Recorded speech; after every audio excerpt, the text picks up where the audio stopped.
जय जिनेन्द्र। आज बात करते हैं इतिहास के पन्नों पर जैनों की उदार दृष्टि। जैन धर्म अपने आप में अनेक विशेषताओं से भरपूर है। उसकी विशेषताओं के कारण ही आज वह अनंत काल व्यतीत हो जाने के बाद भी सुरक्षित है।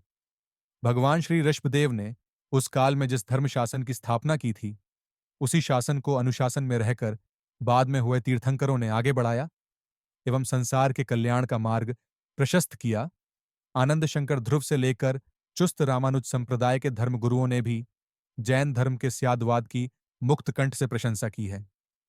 विदेशी विद्वान, नोबेल प्राइज विजेता बर्नार्ड शॉ एवं गांधी जी जैसे विचक्षण विचारकों ने जैन धर्म को श्रेष्ठ धर्म कहकर विश्व धर्म के रूप में स्वीकारने का आह्वान किया था। राष्ट्रीय गीत के रचयिता रविंद्रनाथ टैगोर एवं भारत के प्रथम राष्ट्रपति डॉक्टर राजेंद्र प्रसाद जैसे ज्येष्ठ एवं श्रेष्ठ पुरुषों ने भी विश्व शांति के लिए जैन धर्म की वैचारिक उदारता का पक्ष लिया था। इस वैचारिक उदारता का ही नाम है अनेकांतवाद, स्यादवाद, नयवाद, अपेक्षावाद। इस अनेकांतवाद एवं स्यादवाद पर हम स्वतंत्र प्रकरण लिख चुके हैं। अतः इस पर न जाते हुए इस अनेकांतवाद की थोड़ी विशेषताओं पर ही ध्यान केंद्रित कर रहे हैं। देखिए, आप जैन धर्म की वैचारिक उदारता को जैन धर्म ने खान पान के त्याग को तप धर्म बताया है, किंतु रोज खाने वालों का तिरस्कार करने की यहां छूट नहीं है। तपस्वी का सम्मान करना आवश्यक बताया है, किंतु साथ में नवकारशी करने वालों की अनुमोदना करने की सलाह भी दी गई है। यदि खान पान त्याग तप धर्म है, तो भूखे प्यासे को भोजन पानी देना भी इस धर्म ने धर्म माना है। और यह वही समझ सकता है जो सच्चा धर्मी है या उदारता से इस धर्म को समझना चाहता हो। जिनके पास विचारों की उदारता नहीं है, वे कदापि नहीं समझ पाएंगे कि तप यदि धर्म है तो क्षुधार्त को भोजन करवाना भी धर्म है। जैन धर्म ने अपने अनुयायियों को उपवास करने के लिए प्रेरित किया है, किंतु अपने द्वारा या अन्य किसी से किसी भी प्राणी को मारना या उसे दुखी करवाना अधर्म माना है। यह इस धर्म की सबसे बड़ी विशेषता है और यही तत्व ज्ञान संसार को हिंसा की तरफ बढ़ते हुए बचाता है। क्या सोचेगा भी नहीं। और आज भी यह विचारधारा सच्चे जैन साधु और श्रावकों के जीवन में दूध और पानी की तरह घुली मिली मिलेगी। इसीलिए तो लोकमान्य बाल गंगाधर तिलक ने कहा था, हिंदुस्तान को हिंसा के तांडव से बचाने वाला जैन धर्म ही है। पापी रहेंगे तो पाप बढ़ेगा, अतः पापियों को मार डालो, उनकी हत्याएं कर दो। पापियों को मार देना भी धर्म है। ऐसी बेहूदी बातें करने वाले लोग भी हमारे यहां प्रचलित हैं। वे कहते हैं, वृक्ष ही काट दो, फिर शाखाएं कैसे फूटेगी। उसके सामने जैन धर्म कहता है, पाप को तिरस्कारो, धिक्कारो, किंतु पापी का कभी भी तिरस्कार मत करो, क्योंकि अंधकार भरी रात्रि में भी प्रकाश को अवकाश है। कल का पापी पुण्यात्मा भी बन सकता है। यह जैन धर्म की वैचारिक क्रांति है। एक और उदाहरण देखिए, जैनों के ज्ञान भंडारों पर एवं जैन शास्त्रों पर जो अत्याचार हुए, जिन्हें जला जलाकर उनसे उत्पन्न अग्नि से हजारों सैनिकों के स्नान के लिए गर्म पानी 6-6 माह तक उबलता रहा, फिर भी जैनों ने हिंसा का मार्ग नहीं अपनाया, बल्कि अनोखे ढंग से जैन भंडारों में सभी धर्मों की पुस्तकों की सुरक्षा की गई। यह जैनों के स्यादवाद का जीता जागता उदाहरण है। के का शास्त्री ने कहा, कितना ही अजैन साहित्य विपुल जैन भंडारों में ही रक्षित रहा था। आपको जानकर आश्चर्य होता होगा, किंतु यह सत्य है कि जैनों के ज्ञान भंडारों में आज भी कुरान, बाइबल, गीता, श्रीमद् भागवत, वेद पुराण, त्रिपिटक आदि अजैन शास्त्र जैन आगमों की तरह ही सम्मान सहित रखे गए हैं। इतना ही नहीं, बल्कि जैन धर्म का खंडन करने वाले ग्रंथों की भी जैन भंडारों में रक्षा करने के उदाहरण मौजूद हैं। जिन्हें उस ग्रंथों को पूज्य मानने वाले उनके अनुयायी भी उन ग्रंथों को नहीं बचा सके। बौद्ध धर्म का तत्व संग्रह ग्रंथ भारत भर में नहीं मिला और वह नष्ट हो गया था, ऐसा मान लिया गया था। पर अंत में उसकी एक प्रति पुस्तक जैन ज्ञान भंडार से उपलब्ध कराई गई। क्या यह जैनों की उदारता का जीता जागता उदाहरण नहीं है?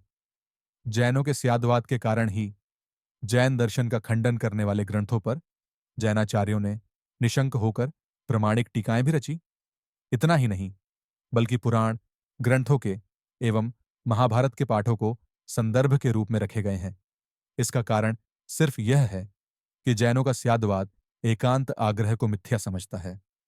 जैनों के नंदी सूत्र नामक पवित्र आगम शास्त्र में एक ऐसी ही उदारतापूर्ण बात कही गई है जो अन्य धर्मों में शायद ही कहीं देखने को मिल सकती है। नंदी सूत्र में कहा गया है कि महाभारत पुराण आदि अन्य सभी धर्मशास्त्र यदि उचित ढंग से पढ़े तथा अपेक्षा से समझे तो वे मिथ्या नहीं हैं। इससे विपरीत यदि जैन आगमों को उचित रूप में समझकर नहीं पढ़े जाते हो तो वह मिथ्याश्रुत बन जाता है। सारांश यह है कि किसी चीज को झूठी कहने के बजाय उसे सच्ची समझने की दृष्टि लानी आवश्यक हो जाती है। यदि दृष्टि ही सच्ची नहीं है तो दुनिया की सभी चीजें मिथ्या नजर आएगी। यह जैन धर्म का तत्व ज्ञान है। यही इसकी विशेषता है कि वह अन्य को झूठा असत्य कहने के बजाय उसे समझने पर भार देता है।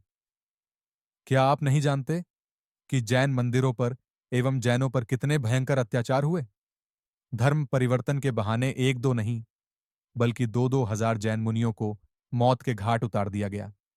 फिर भी जैनों ने किसी के मंदिर नहीं तोड़े, न मस्जिदों पर आक्रमण किए, बल्कि प्रत्येक क्षेत्रों में अपने दान का प्रवाह प्रवाहित कर उन आतंककारी लोगों का मन जीतने का प्रयास किया। जैनों की संस्कृति तोड़ने की नहीं बल्कि जोड़ने की है। अतः अपने टूटते मंदिरों को देखकर भी वह विचलित नहीं हुआ। दानवीर जैन झगड़ू शाह ने मुस्लिमों को धर्म आराधना के लिए मस्जिद भी बनवा कर दी। धर्म की महानता आक्रमण करने में नहीं, समर्पण करने में है। क्या यह जैनों की वैचारिक उदारता नहीं है? जैन मुनियों की उदारता के अन्य दृष्टांत भी देखिए।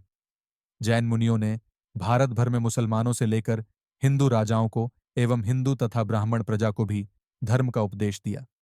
जब हिंदू राजा भी जैन मुनियों के भक्त बने, तब किसी भी जैन मुनि ने अन्यों के धर्म परिवर्तन कराने की शिक्षा नहीं दी। आचार्य हेमचंद्राचार्य जी एवं आचार्य हीरविजय, सूर्य जी आदि जैनाचार्यों ने राजा या बादशाह को धर्मोपदेश देकर अपने भक्त बनाए थे एवं अहिंसा का प्रचार कराया था, परंतु किसी भी मंदिर या मस्जिद तोड़ने की बात को समर्थन नहीं दिया। जैन धर्म की नीति हमेशा मंडनात्मक रही है ना कि खंडनात्मक? जैन धर्म की मान्यताओं की अन्य धर्मों की मान्यताओं से तुलना करने से जैन धर्म की उदारता का स्वरूप स्पष्ट हो जाता है। जैन धर्म की उदारता के कुछ दृष्टांत देखिए। जैन धर्म जन्म से नहीं, कर्म से व्यक्ति को महान मानते आया है। यदि जैन कुल में जन्म लेने वाला भी धर्म का आचरण न करे एवं धर्म विरुद्ध वर्तन करे तो वह भी दुर्गति का अधिकारी होगा एवं अन्य कुल में जन्म लेकर सच्चे रास्ते चलेगा तो वह व्यक्ति मोक्ष का अधिकारी होगा। राग द्वेष का त्यागी व्यक्ति जिन बनेगा, चाहे वह श्वेतांबर हो, दिगंबर हो, बुद्ध हो या अन्य कोई भी क्यों ना हो, उसे मोक्ष प्राप्त होगा, इसमें संदेह नहीं है। एक बात और ध्यान देने लायक है। जैन धर्म इतना श्रेष्ठ है, उदार है, अहिंसामय है, फिर भी इस धर्म के अनुयायियों की संख्या कम क्यों है? इसका सीधा सा उत्तर यह है कि कम संख्या होना बुद्धिमानी की निशानी है। शक्कर मीठी है, किंतु वह दूध में घुल मिल जाती है तब दूध मीठा कहलाता है।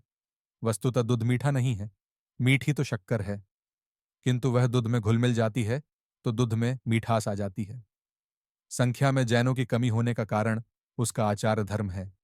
कठिन आचार का पालन हर व्यक्ति नहीं कर सकता है, अतः वह जैन नहीं हो सकता। उसके सामने जैन धर्म आचार प्रधान धर्म है, क्योंकि भगवान महावीर ने संपूर्णतया विचार शुद्धि पर भार दिया है। जिनके विचार शुद्ध हैं, उनके आचार शुद्ध होंगे ही। अतः आचार की कठिनता होने से इस धर्म के अनुयायी कम है। जो सरल है उसे हर कोई अपना लेता है, किंतु कठिन मार्ग को अपनाने वाला तो कोई विरला ही होता है। इस जैन धर्म के देवगुरु धर्म, रत्नत्रयी, जीव और जड़ का स्वरूप, अनेकांतवाद और स्यादवाद, तत्वज्ञान, कला, स्थापत्य, प्राचीनता आदि सभी अनेक विशेषता से भरे हैं। वैसे तो जैन धर्म की उदारता बताने जाऊं तो समय बहुत कम पड़ेगा, संक्षिप्त में इतना ही कहना चाहूंगा। यह जानकारी आपको कैसी लगी, कमेंट में जरूर बताएं और हां, चैनल को सब्सक्राइब जरूर करें जिससे आने वाली वीडियो आपको मिलती रहे।